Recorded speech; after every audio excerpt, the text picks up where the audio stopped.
After the Dark Lord Morgoth is defeated, the elf Finrod dies searching for Morgoth's servant Sauron. Finrod's sister, Galadriel, vows to continue the search and finds an abandoned fortress in the northern wastelands, which bears Sauron's mark. Her companions insist on returning to the Elven capital Lindon, where High King Gil-galad proclaims the war against Morgoth's forces to be over. He grants Galadriel and her company the honor of sailing to Valinor, where they can live an eternal life at peace. In the Southlands of Middle-earth, elves watch over men descended from allies of Morgoth. To the disapproval of the other elves and men, the elf Arondir has grown close with the human healer Bronwyn. Together, they discover that a village has been destroyed, while Bronwyn's son finds a broken sword bearing Sauron's mark. Galadriel chooses to turn back and continue the search for Sauron, jumping from the ship into the sundering seas. At the same time, two Harfoots, Nori Brandyfoot and Poppy Proudfellow, discover a strange man inside a meteor crater. Swimming back to Middle-earth, Galadriel comes across a raft where she meets Halbrand of the Southlands, who is fleeing from orcs. Nori and Poppy keep the stranger hidden from the other Harfoots and give him food and shelter. Stranger does not speak their language, but he uses fireflies to indicate that he is searching for a constellation of stars that Nori does not recognize. Arondir investigates tunnels under that destroyed village and is captured. Bronwyn returns to her own village, where an orc attacks her and Theo. They kill it and convince the rest of the town, including Waldrig, the tavern owner, to leave.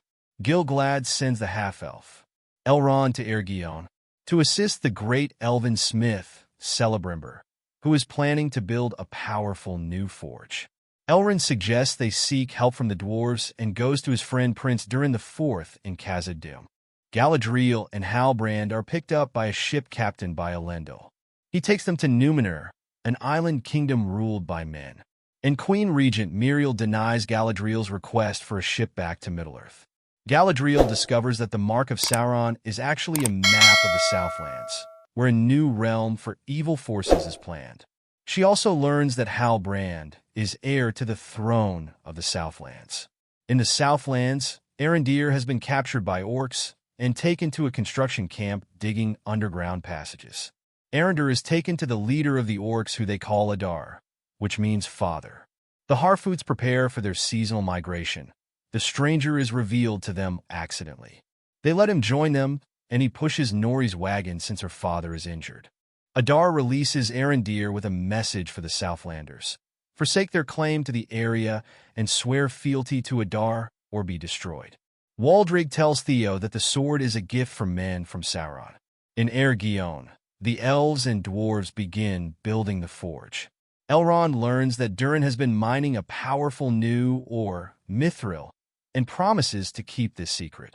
Galadriel goes to the tower of King Tar-Palantir, who is in poor health. Miriel gave her access to a palantir that showed her a vision of Numenor being destroyed in a great tsunami. She believes Galadriel will bring this about. But when the petals of Numenor's white tree begin to fall, Miriel sees this as a sign from the Vala and instead decides to accompany Galadriel to the Southlands. The Harfoots are saved from a wolf attack by the stranger, who injures himself accidentally. He later uses more magic to heal himself and nearly hurts Nori in the process.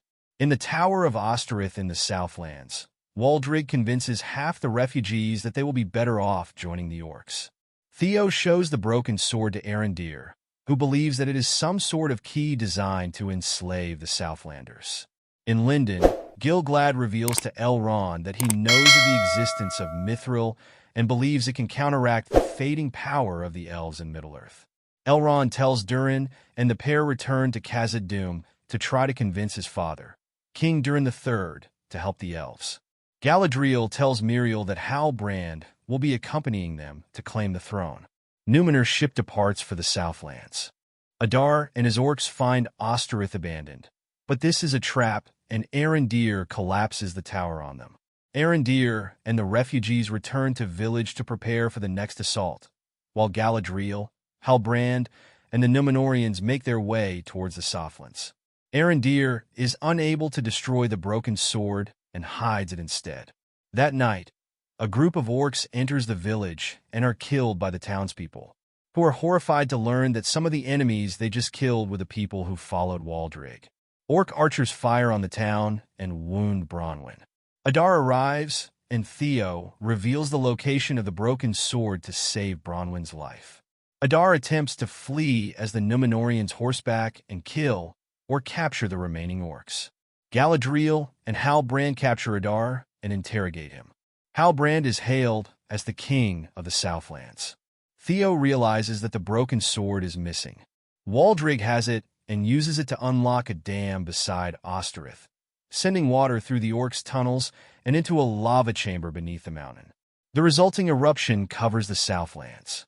Galadriel wakes up, covered in ash and surrounded by fire, and finds Theo. Miriel loses her eyesight. The Harfoots arrive at their destination, an orchard that has been destroyed by the nearby volcano. The stranger attempts to fix it but endangers Nori and her sister scared.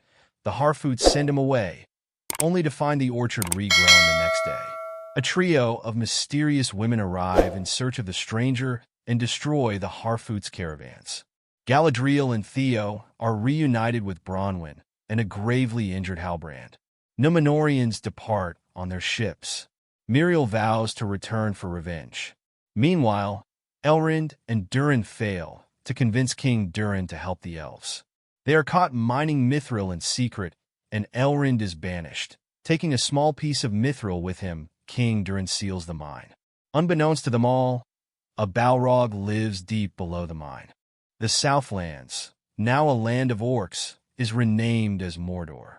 The three women find the stranger and tell him that he is Sauron. Galadriel and Halbrand arrive in Ergion. Halbrand grows interested in Celebrimber's work and suggests a way to small object with Elrond's mithril. Miriel and Elendil return to Númenor to learn that Tar Palantir has died. The Harfoots find the stranger and attempt to rescue him from the women. The stranger, receiving encouragement from Nori, uses magic to banish the women to the unseen world. Regaining some of his memories, he explains to Nori that he is a wizard and needs to travel east to the land of Rune. Nori decides to go with him.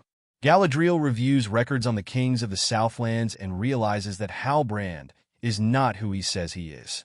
She confronts him, and he reveals himself to be Sauron, and he flees to Mordor. Choosing not to reveal this, Galadriel encourages Celebrimber to move forward with the plan, but make 3 objects instead of 2. Elrond finds the records and deduces what happened. But too late. 3 rings of power are forged. So the video ends here. See you in another video. Bye-bye.